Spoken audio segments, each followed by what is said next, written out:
Xin chào tất cả mọi người, trở lại với cái kênh Cuộc Sống Quốc. Thì hôm nay rảnh rỗi thì cả nhà đi chơi, đi ra vùng ngoại ô, rồi sẵn ghé thăm mấy cái trang trại người ta nuôi cừu, nuôi gà, vịt đồ, cho mấy đứa nhỏ đi chơi cho biết.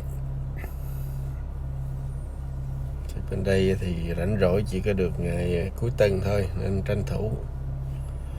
Giờ đi cũng quay cho mọi người xem.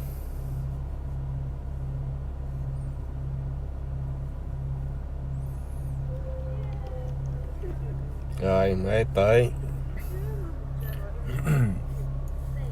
Vô đây mình cũng phải mua vé, mới được vô xem. Nói chung là cũng không mắc, để cho mấy đứa nhỏ nó đi một ngày nó chơi cho nó thoải mái, nó biết con này con kia.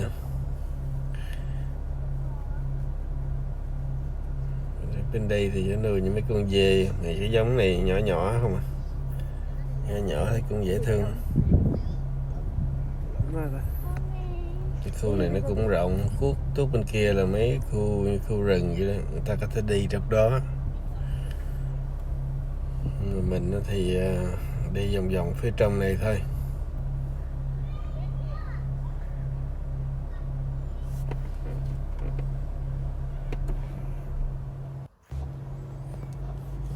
Đây giống là mấy con gà lôi.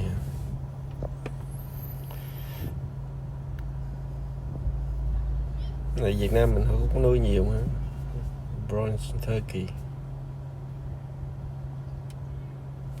Sống này từ dùng Bắc Mỹ.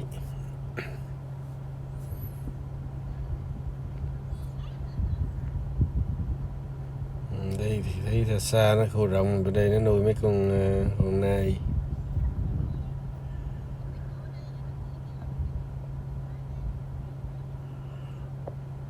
Wow, thấy hai cái gạt nai. Còn đó cái gạt này nó dài ghê.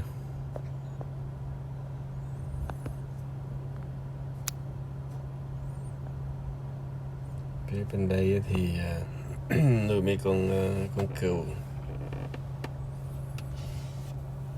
Này họ nuôi chắc nuôi cho để trang trại thôi, không biết họ có lấy lông không. Nuôi ít quá, thường thì người ta nuôi nhiều lắm, người ta nuôi lấy lông, người ta nuôi nhiều lắm.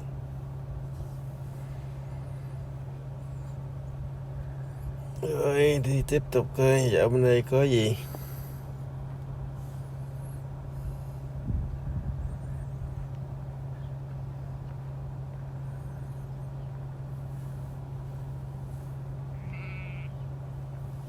Khu này cũng rộng, đi bộ cũng đuối à. Già cả rồi đi cũng không được lâu, đi hết cái khu rừng ở 1-2 tiếng đi không nổi. Mà bên đây có nhiều nai à. Có cái bông cây đó nó trốn dưới này nữa. Lúc trời bên đây cũng nóng cho nên là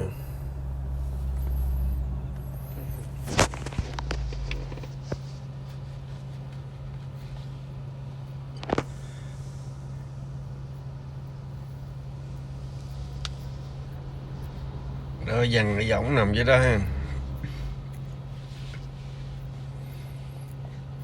Bên đây thì giống này là giống lạc đà, nó gọi là lạc đà không bướu.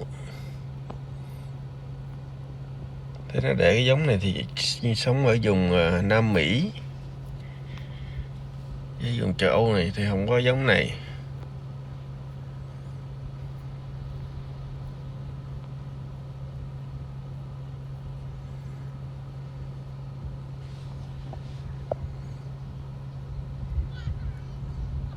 Rồi tiếp tục cuộc hành trình.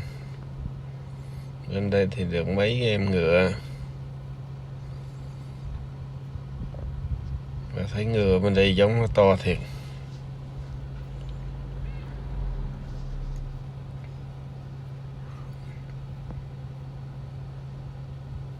Chắc có còn đâu, chắc còn mới đẻ hay gì.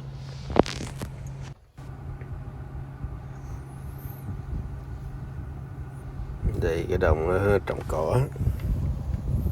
mấy cục đen đó, mấy cỏ trong đó mà giống như Việt Nam mình vậy. Để trồng lúa xong rồi mấy cái rơm ta để dành lại cho mấy cái gia súc nó ăn.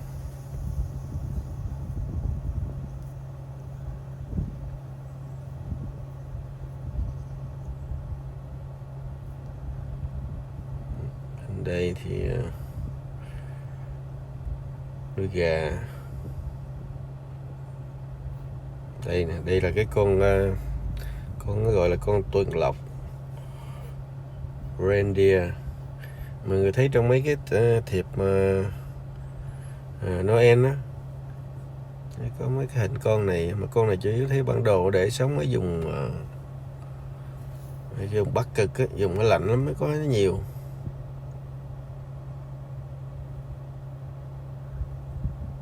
Đây là thông tin về nó. Con này thì được 6 tuổi.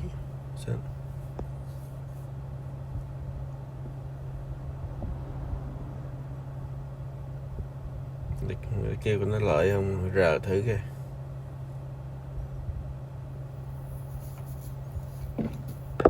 Thường du khách lại có đồ ănให้cho nó ăn nó theo. Bữa nay thì không có gì ăn cho nó ăn hết.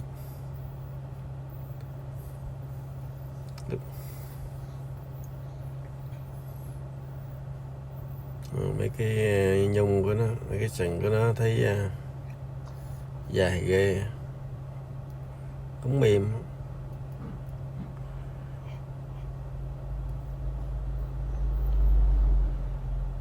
Con này nhìn mặt thấy nó hiền.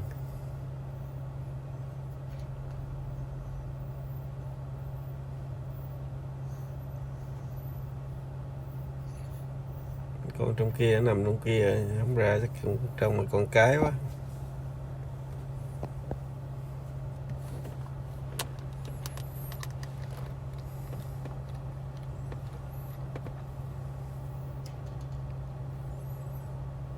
Rồi đi tiếp. Đi tiếp rồi nó đi theo rồi.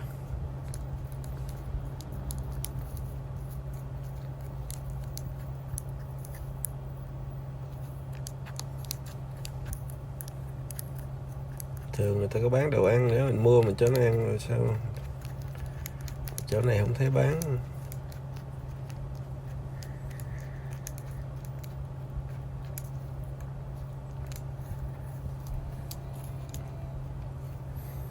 Rồi tiếp tục bên đây có gì đây? Mình đây mấy cái lồng này nó nuôi mấy con chim cứu mèo hay gì đó. Nguyên dãy này nhiều loại khác nhau.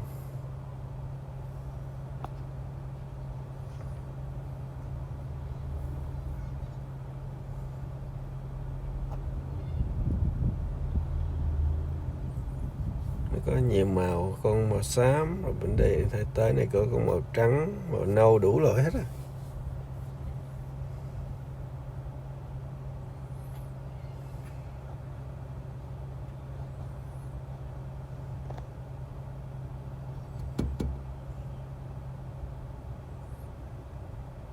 Con giống này như ban ngày nó ngủ hay gì, ban ngày nó không thấy đường.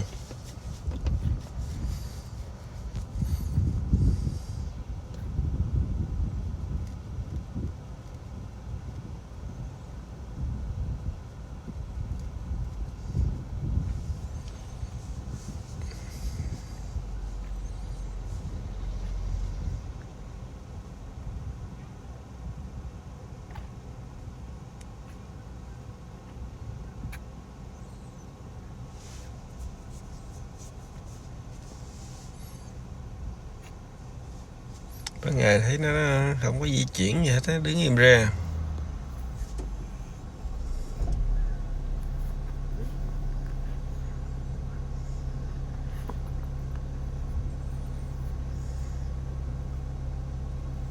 Đây, cái lông nó dày ghê luôn á.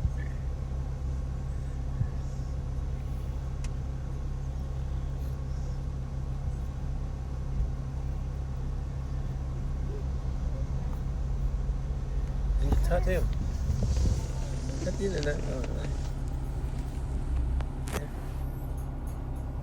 Sợ. Sắp.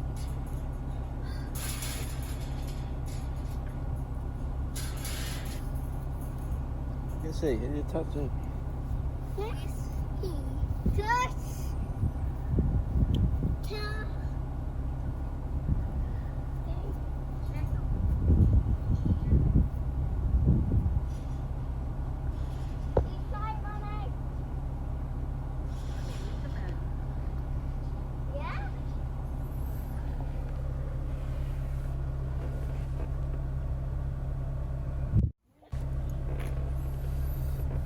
Tiếp tục mình đi con gà.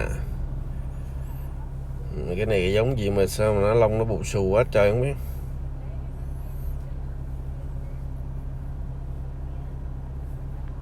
Nãy mình đi bên kia thấy mấy con cũng cả cái lông nó tới chân luôn á. Tại do cái thời tiết, cái môi trường nó lạnh nó thích nghi hay sao á.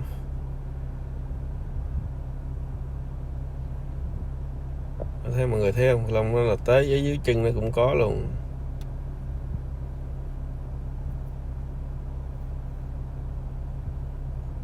Mà là không lớn, giống này là không lớn, nhỏ nhỏ.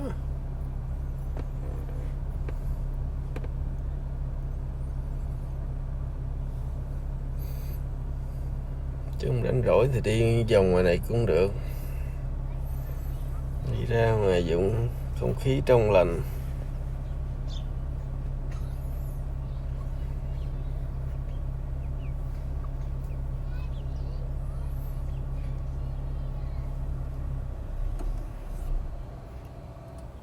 Rồi tiếp tục bên đây. Gì đây?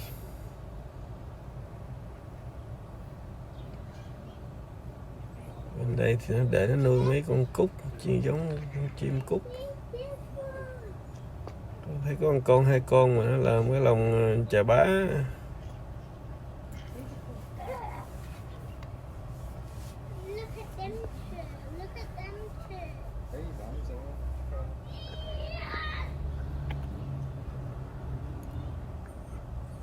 Bên đây xuống vòng bên đây nữa.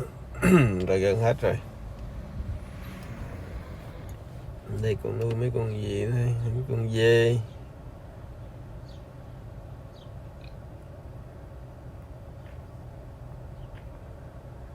Đây thì có con này là con lừa nha, gọi đen khỉ.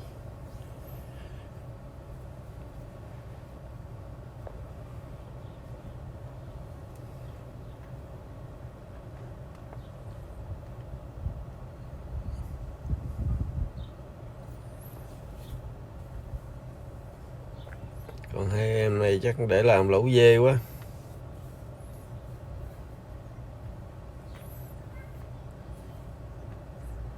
Nè, bên đây quay cái cho mọi người coi nè. Bên đây là mấy cục đó, cục rơm đó, rơm rạ đó.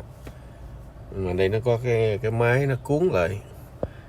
Nó ấy xong nó trồng xong rồi cái nó cuốn lại thành để dành cho mùa đông. Cho mấy gia súc nó ăn vào mùa đông. Rồi lên chuẩn bị lên làm ly cà phê rồi về thôi. Cảm ơn mọi người xem clip này nha. Nhớ subscribe và share các clip này, ủng hộ kênh này nha. Rồi, cảm ơn mọi người. Bye.